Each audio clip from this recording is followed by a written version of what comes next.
마가복음 2장 13절에서 17절이요.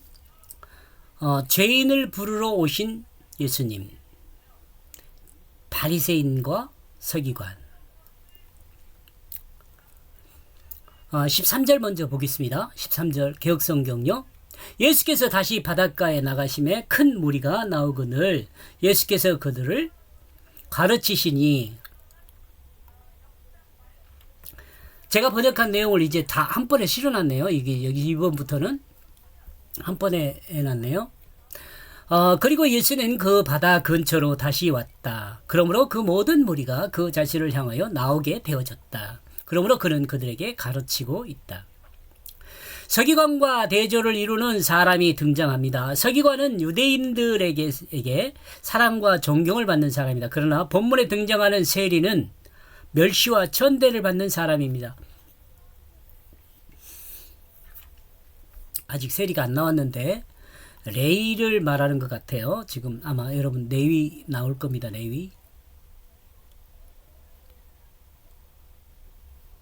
어쩌면 신약을 큰 주제로 설명한다면 성육신하신 예수님에 대해 말하고 있습니다. 어쩌면이 아니라 사실이죠. 사실. 특히 신약 성경은 예수님을 직접 경험하지 못한 나와 여러분에게 성육신한 예수님을 직접 경험할 수 있도록 제자들의 생생한 증언을 통해 하나님이 말씀하십니다. 마가복음 1장 1절은 하나님의 아들 예수 그리스도 복음,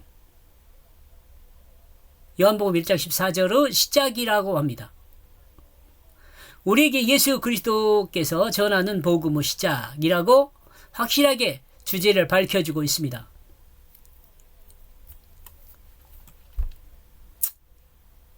성경에 대한 증언은 성경의 증언은이라고 그래요. 성경의 증언은 예수 그리스도에 대한 복음을 이야기할 수밖에 없습니다. 하나님 말씀을 들을 때도 예수님에 대해 한 그 말씀을 듣는 것입니다. 성경을 들을 때 그러니까 예수님에 대해서 말하는 그것을 듣는 것이다. 이렇게 이해하면 될 것 같아요. 다음 마가복음 1장 2절에서 8절은 말라기서 3장 1절, 이사야서 40장 3절을 인용하면서 세례 요한에 대한 근거 자료를 제시하고 있습니다. 또한 세례 요한이 주님의 길을 평탄케 하고 회개의 세례를 베푼 일을 상기시키면서 자연스럽게 이야기는 누구로요? 예수 그리스도로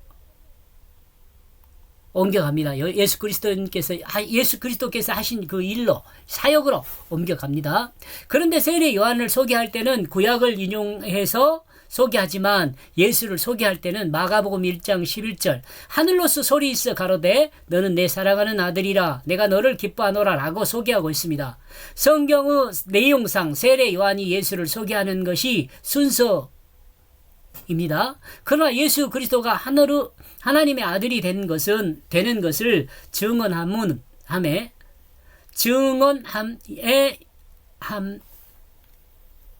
증언함에 있어 성경의 권위나 요한의 증거를 통해 하지 않고, 이러면 틀린가요? 증언함에 있어 성경의 권위나 요한의 증거를 통해 하지 않고 하나님의 직접적인 음성으로 하나님의 아들임을 증언하고 있음을 확인할 수 있습니다.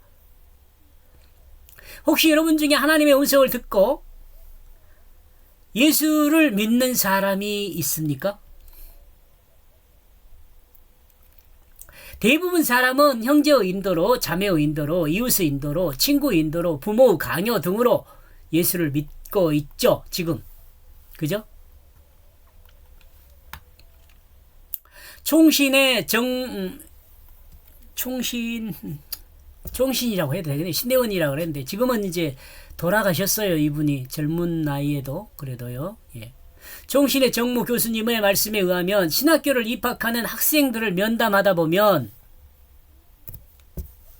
입학생 중 20%는 이제 그 정무 교수님께서 입학생들을 면담하다 보면 한 20% 정도는 소명에 관해 소명을 꼭 물어보거든요. 어떻게 부름을 받았느냐, 이 물어보는데 이 소명에 대해서 하나님에 관하여 하나님의 직접적인 음성을 들었다고 면접에 답한다고 합니다. 20%는.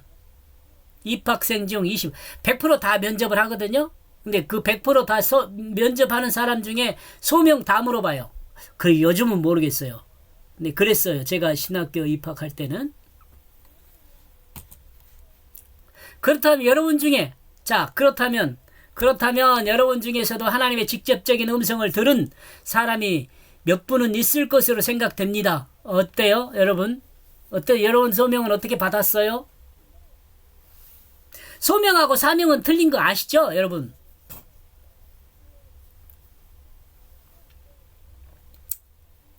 자, 이만큼 하고요. 구약의 예언이 성취되었다는 그것은 요한을 통해 증언하면서 세례 요한은 오실 메시아를 증언했고 마가복음 1장 7절에 말하고 있습니다. 여기서 성경의 시각을 한 번 더 생각해 보시기 바랍니다. 성경은 예수님이 하나님의 복음을 전파했다고 마가복음 1장 14절에 증언하고 있습니다. 우리가 확인하여 알 수 있듯이 예수님은 하나님의 복음을 말씀으로 귀신을 쫓아내고 많은 병자를 고치며 문둥병자를 고치고 중풍병자를 고치는 이적과 함께 증언하며 복음을 증거했습니다. 또한 요한이 외치는 것과 같이 예수님은 외쳤습니다. 뭐라고요? 하나님 나라가 가까웠으니 회개하고 복음을 믿어라. 제가 이 복음에 대해서는 여러 번 설명했는데요. 이 복음 하면은 복음적 설교가 뭐냐 이렇게 막 한 사람들인데 복음이 뭐냐 그러면 생명을 말해요. 복음은 생명. 근데 한 생명을 말하는 것이 아니고 죽은 생명과 살아있는 생명을 말해요. 복음은. 그러니까 복음 안에는 뭐가 들어있어요? 십자가와 부활이 다 들어있어요. 복음 안에는. 십자가는 뭐예요? 죽은 생명이에요. 부활은 뭐예요? 산 생명이에요. 그러니까 우리가 예수 그리스도의 복음을 증거할 때는 십자가와 부활을 증거하는데 십자가와 부활을 증거할 때는 죽은 생명과 산 생명을 증거를 해요. 죽은 생명은 뭐냐? 예수 그리스도 십자가와 함께 내가 죽었다는 거예요. 그 내가 죽었다 그럴 때 나는 누구냐? 옛사람이에요. 옛사람은 누구냐? 하나님 나라를 반역한 그 사람이에요. 내 맘대로 하는 내가 죽은 것을 말해요. 십자가에. 그다음에 산 생명은 뭐냐? 부활을 말해요. 예수 생명으로 산 것을 말해요. 내가 죽고 뭐요? 하나님 말씀의 뜻으로 살아있는 나를 말해요. 그러니까 하나님 말씀의 뜻으로 산 나는 어떻게 돼요? 내 육체를 하나님의 뜻에 따라 살게 되어지게 해요. 되어지는 거예요. 하나님의 뜻에 따라 사는 사람이 어때요? 구원받은 사람이잖아요. 그러니까 예수 그리스도를 믿는 거, 십자가 부활을 믿는 거, 내가 죽고 내가 산 거, 요것을 믿는 사람이 구원받은 사람이에요. 우리가 믿음 고백을 한다고 할 때는 이것을 고백하는 거예요. 나는 그 십자가에 죽었습니다.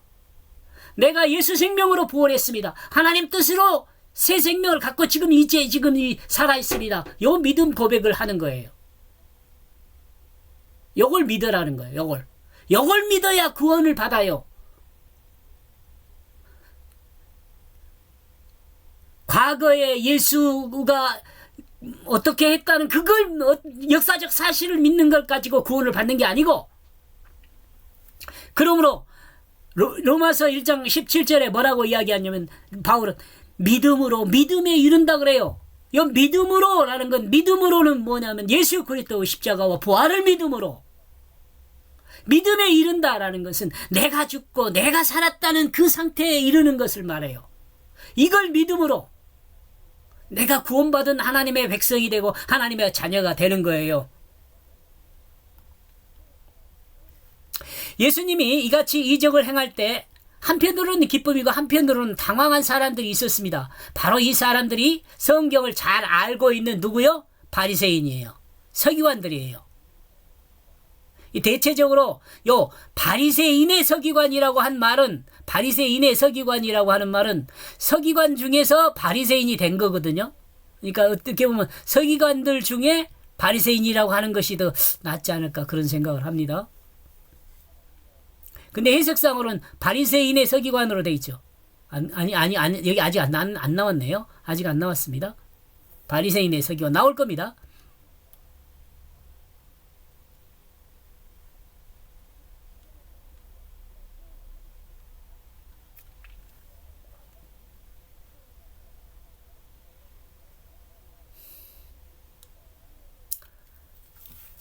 지금 어디 하다가 말았나요?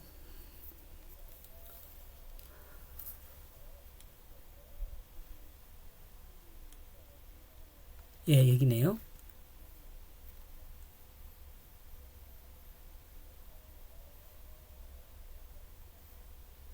예수님이 이같이 이적을 행할 때 한편으로 기뻐 한편으로는 당황하는 사람도 있었는데 이 사람들이 바로 성경이 잘 알고 있는 바리새인 서기관들이었습니다. 이들이 갈등한 이유, 요 사람들이 왜 갈등하고 있는가? 자신들이 믿음으로 지키고 있는 고정관념과 지식 때문이었습니다. 갈등하는 이유가, 즉 메시아에 대한 이미지를 자신들이 이미 정하고 고정시켜 놓았기 때문입니다. 그러니까 이 지금 바리새인과 서기관들은요, 메시아라는 사람은 이래야 돼, 이렇게 고정을 해놨어요. 그런데 이 고정에 대한 안에 예수님이 들어오지 않는 거예요. 이러므로 갈등하는 거죠. 요즘도 그런 사람이 있을 수 있어요. 내가 원하는 하나님을 믿는 사람이 있어요. 내가 알고 있는 그 하나님으로 하나님을 믿는 사람이 있어요. 이 바리새인과 같은 사람이에요. 서기관과 같은 사람이에요.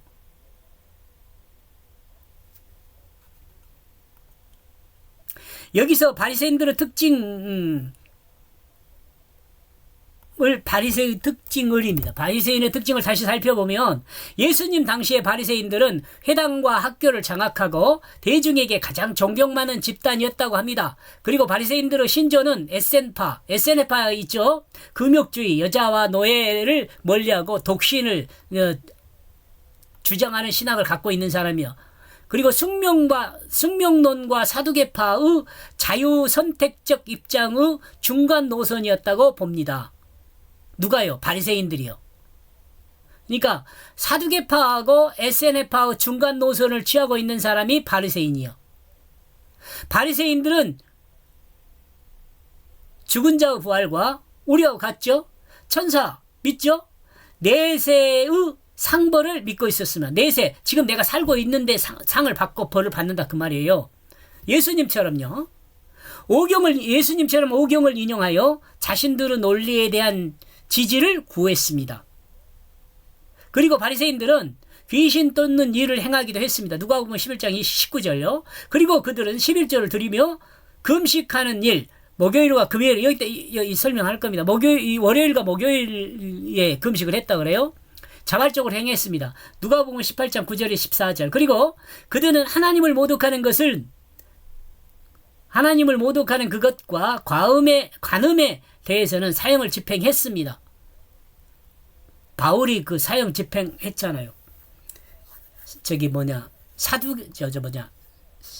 스데반 집사를 돌로 처형할 때 그때 옷을 맞고 있던 사람이 그 바울이잖아요. 바울이 누구예요? 바리새인이요. 바울이. 이 같은 특징을 가진 바리새인의 서기관들은 예수를 경계하면서도 혹시나 하며 예수님의 가르침을 받고 있었습니다. 여기서 혹시나 하는 건 뭐예요? 신학적인 내용이 많이 중복되거든요. 같이 거의 비슷해요.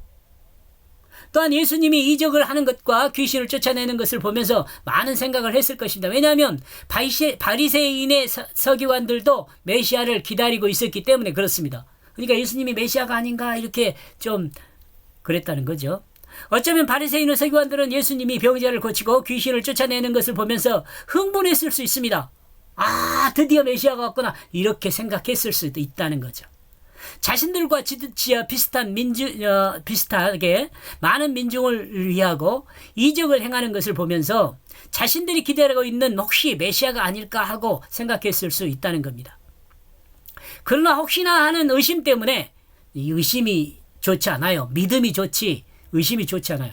이 혹시나 하는 의심 때문에 너무도 간절한 기다림이었음에도 불구하고 바리새인의 서기관들은 예수님과 일정한 간격을 두면서 관찰의 단계에 머물러 버렸어요. 예수님 안에 들어가는 것이 아니라 그냥 멀리서 떨어져서 보는 상태. 이 같은 입장은 바리새인들의 대표적인 스승이었던 가말리엘의 입장을 보면 알 수 있습니다. 가말리엘이 이런 말을 해요. 만일 하나님으로부터 난 것이면 하나님을 대적하는 행위가 되기에 조심하라 라는 말을 해요. 사도행전 5장 36절에서 39절에요. 이때 바리새인들도 이와 같은 입장이었을 것입니다. 왜? 바리새인의 스승이 요 가말리엘이거든요. 바울이 가말리엘 문화에서 공부를 했어요. 그런데 바리새인의 서기관들은 당황했어요. 바리새인의 서기관들은 예수님과 동질성을 느끼고 있었는데 예수님은 자신들과 관계를 전혀 하지 않아요. 오히려 어떻게 해요? 죄인들과 관계하는 거예요. 이 바리새파라는 것은 분리주의자들이거든요. 거룩과 더러운 것과 깨끗한 것을 분리해가지고 자신들은 거룩한 것을 유지하려고 노력한 사람들이 바리새인들이에요.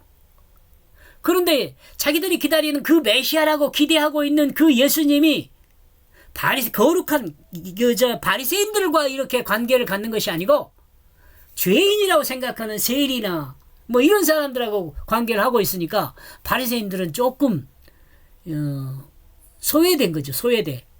그러니까 섭섭한 거죠. 쉽게 말하면.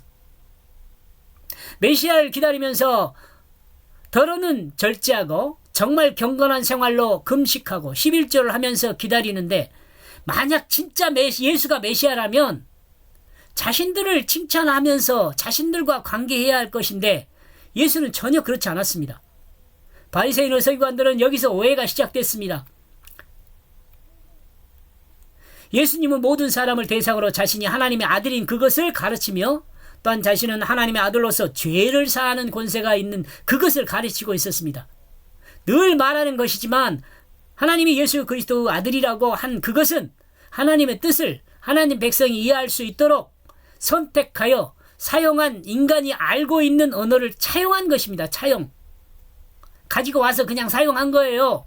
이 아들이란 그 인간이 갖고 있는 개념을 뭐 하려고? 하나님의 그 뜻을 이 사람들이 이해할 수 있도록 하기 위해서 이 아들이란 개념을 가지고 왔단 말이에요.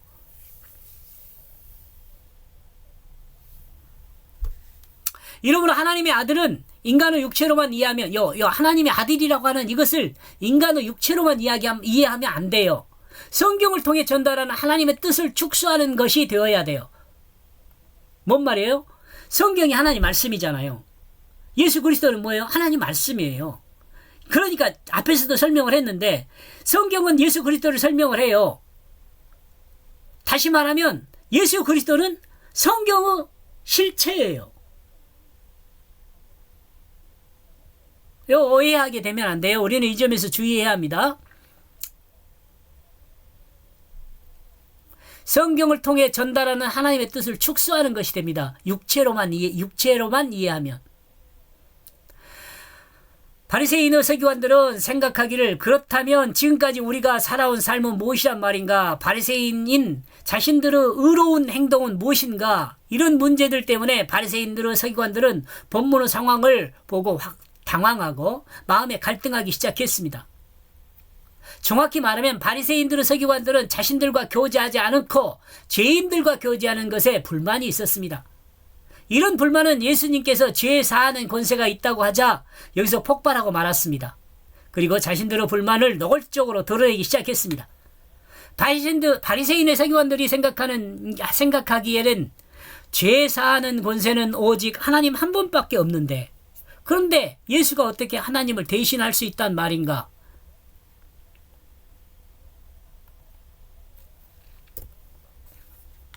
만약 예수가 메시아라면 어떻게 하나님을 모독하는 말을 할 수 있는가?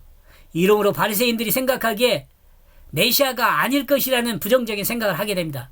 예수는 메시아가 아니야. 이렇게 생각을 하는 거죠.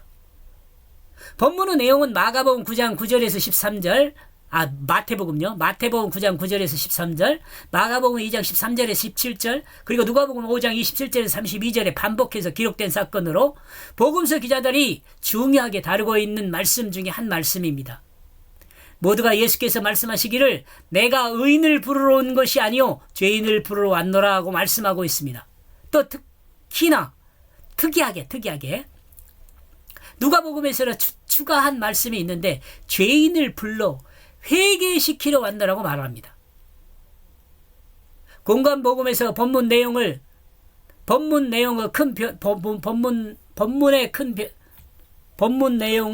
큰 변화 없이 3번이나 반복하고 있음을 보면서 대단히 중요한 내용이라는 생각을 했습니다. 예수님이 이 세상에 오신 목적이 뭐라고요? 죄인을 불러 회개하여 죄를 사해 주려고 오셨다는 거예요. 중요하지 않아요, 여러분? 이거 얼마나 중요해요? 이거 정말 중요해요.